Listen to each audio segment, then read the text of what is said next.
మన ప్రభువైన యేసుక్రీస్తు నామములో అందరికీ ఉదయకాల సమయంలో శుభాభివందనములు తెలియజేసుకుంటూ ఉన్నా. ఈ దినం దేవుడు మనకిచ్చిన నూతనమైన వాగ్దానం, అది సామెతల గ్రంథము 20వ అధ్యాయము 22వ లేఖనాన్ని మనం చూద్దాం. ప్రభువుల వారి కొరకు కనిపెట్టుకునుము, ఆయన నిన్ను రక్షించును.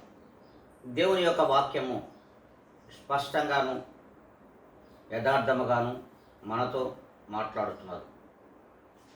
మనము దేవుని కొరకు ఏ దినమైతే కనిపెట్టుకుని ఉంటామో దేవుడు మనల్ని సురక్షితంగా రక్షించి కాపాడుతాడు. మరి దేవుని కొరకు కనిపెట్టుకునే వారిగా ఉన్నామా? మరి లోకము కొరకు కనిపెట్టుకునే వారిగా ఉన్నామా? మరి మనం కనిపెట్టుకోవాల్సినది దేవుని కొరకు మాత్రమే. ఆ దేవుడు మనకు ఆయుష్నిచ్చి ఆరోగ్యంనిచ్చి మరి దేహం అనే గుడారంలో ధరింపజేసి ఈ లోకంలో జీవించుతుండగా మనము ఆ దేవుని కొరకు కనిపెట్టుకునే వారిగా ఏమాత్రము కూడా ఉండడం లేదు. కనుకనే దేవుడు ఈ దినమున మనందరితో మాట్లాడుతూ ఉన్నాడు.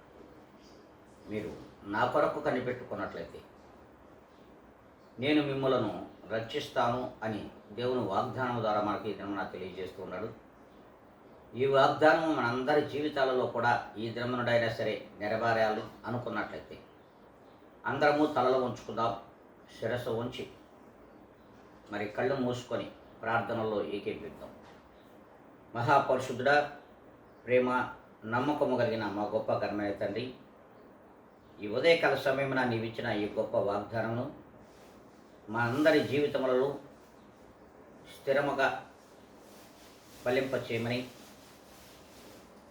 మీ కొరకు కనిపెట్టుకునే వారిగా మా యొక్క జీవితాలను మార్చమని బ్రతిమలాడుకుంటూ ఘనత, మహిమ, ప్రభావములు మీరు పొందమని యేసు క్రీస్తు నామములో అడిగి వేడుకొని ప్రార్థిస్తున్నాను మా తండ్రి. ఆమెన్.